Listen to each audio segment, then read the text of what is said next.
Nakakahiya talaga itong mag-amang Marcoleta na to, no? Yung tatay niya, sinabihan ni Loren Legarda na mag-aral ka muna, mag-masters ka. Tapos tong anak naman, sinabihan ni Luistro na basahin mo naman yung rules of impeachment. Bakit nga ba sinabihan siya na basahin niya yung rules of impeachment? Ito po yung dahilan. Itong si Paulo Marcoleta, nagtanong ba naman, sabi niya, dapat ba, Madam Chair, we should have determined the sufficiency in ground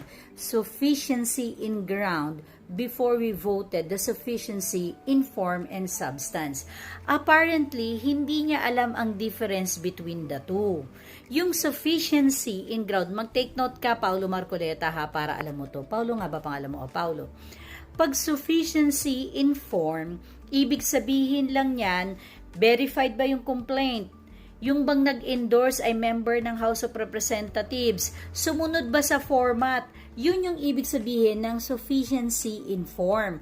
Ano naman yung sufficiency in substance? Ang sufficiency in substance, yan naman yung may connection ba? May logical connection ba dun sa complaint at doon sa kinukomplaint? Yun yung substance.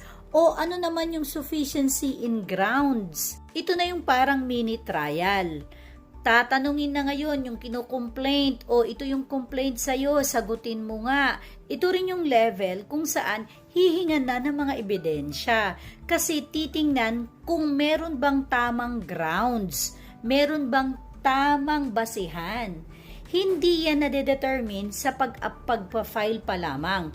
Yung dinedetermine sa pagpa-file, yung tinatawag na sufficiency in form and substance, ang tinitingnan lang dyan, compliance sa forma at dun sa logical connection.